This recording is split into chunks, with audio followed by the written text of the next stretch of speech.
Thank you very much, Trevor. Trevor! Well, we heard that from the man himself, and just, well, the casters talked about it a lot as well, and we got to talk to Steve. Very good from him being able to adapt coming from yesterday, now in that Maokai, a little bit more utility, and even playing from behind. And for Roccat as a whole... Sorry, I can still hear the crowd in the background. Yeah. Never change, crowd. Never change. But on well, in general, for Roccat, definitely some good individual performances for me that made it that the entire team could move forward. For sure, this was a much better Roccat than, especially than we saw yesterday. I think they felt a lot more composed in this game. Although there was still pressure on Steve, he held up on it. He was on Maokai this game, very, simply just held off. Yes, Jax pushed a couple of towers down. They never really panicked from that, and Roccat just played their own game for the entire game, and really only when Gambit started picking up a couple of kills towards the end did it maybe look like it was going to swing back. But I'm liking that we're seeing both positives and negatives from just about every team so far in the EU LCS. Definitely a lot on the line in these games. Yeah, you talk about playing your own game for Roccat. Before this game, we were wondering what game will Gambit be playing? Will it be Forgiven's? Definitely some adaptations in there for them as well. Yeah, definitely adaptations. In this game, Gambit had far less of a forgiven game when we talked about how they played like SK in yesterday's games. This time, Cabochard, there was a lot more on him. He was getting a lot of farm at the same time, pushing towers down as well. So this was a nice sign from Gambit, showing us that they're not just playing for Forgiven. They are now adapting a little bit more as time goes on with this new addition to their AD carry role. Yeah, and as said, they also have some circumstances outside of the game that might make it harder for them to train, and I'd love seeing Forgiven actually on camera.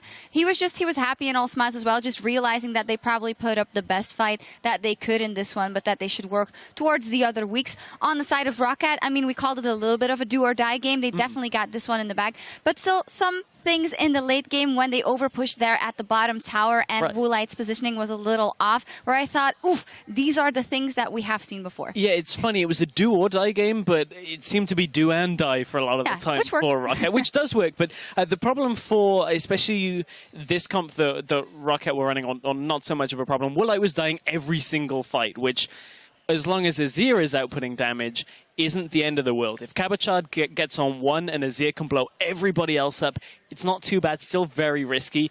There was that fight, however, Nukeduck couldn't output a whole bunch of damage. Woolite got caught at that lower bottom lane inhibitor, and they couldn't really fight from there. Saying that, Woolite still needs to tighten up just a little bit if he's on a Kog'Maw. We saw the last fight, very good from Woolite, completely out of harm's way. Steve tanking so many people. That was what Roccat needed to do. Gambit held on well as well. That's one of the things. They had resolve. They were playing a Jax, but could never get him into the back line to blow up more than one person. Yeah, exactly. He always prioritized that wheel, which is, of course, hard, because when that Jax is jumping on your face. But to me, we're talking a lot about how teams in a 2015 season are multi-threat teams that need to put out threats from different fronts to stay relevant, and I feel like an extra dimension is added to that when you look at a team like Roccat because of the positional errors Woolite sometimes tends to get in.